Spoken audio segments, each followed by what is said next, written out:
If you've been struggling with a low thyroid, this video is for you. I've got 10 tips how to boost up that thyroid power, that thyroid gland, if you have a low thyroid function. Okay, tip number 1 is you want to stop eating after dark. Now this is really important because this is related now to your leptin resistance, and it's something that often is the precursor to developing thyroid issues to begin with, because when you've got leptin resistance, it increases something called reverse T3, which is going to inhibit your proper production of your active thyroid hormone. So this becomes really important. Stop eating after dark so that you have your proper leptin secretion as you're sleeping. Okay, tip number 2 for a low thyroid is to eat a big breakfast. This also ties into your leptin signaling, your circadian biology for the day, which, believe it or not, yes, you need to have a healthy breakfast to stimulate your microbiome and all of the circadian clocks in your entire system. And this is really important, to eat a healthy breakfast, get that metabolism going for the day. It will help your energy levels, because you know when your thyroid is low, your energy levels could be a little bit compromised, so you want to eat that healthy breakfast to get going to start your day. Okay, tip number 3 for a low thyroid is to lower your carbohydrate intake. And I'm talking about refined carbs. Carbohydrates, you do need a little bit when your thyroid is low to help to activate your metabolism, but if you're overdoing it with the sweets and the unhealthy carbs, they're more refined carbohydrates, this is really going to have an impact in a negative way on your proper thyroid metabolism.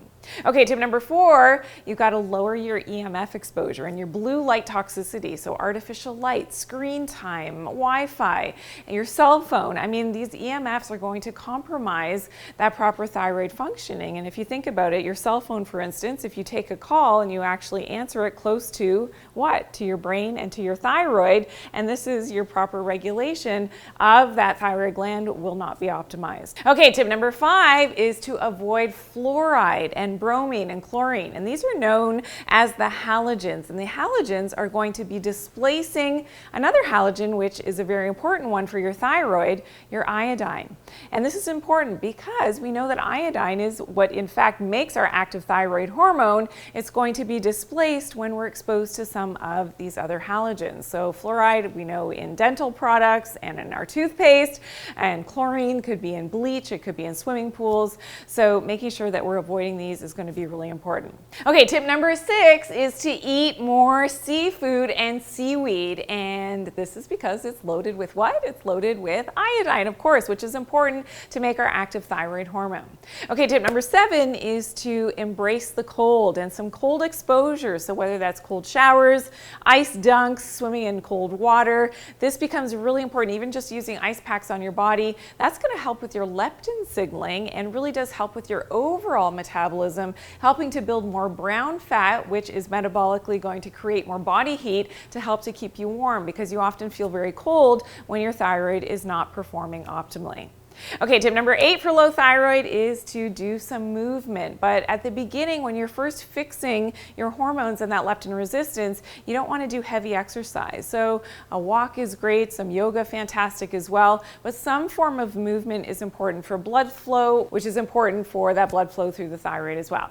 Okay, tip number 9 is to do some thyroid hydrotherapy. So what you're going to do here is get a bowl of hot water and a bowl of cold water and 2 face cloths. And you're going to start with the hot water, dip your face cloth in there, and then wring it out and apply it to the thyroid. You're going to leave it there for about a minute and a half. Then you're going to quickly switch over to the cold one, wring it out, and put the cold one on the thyroid.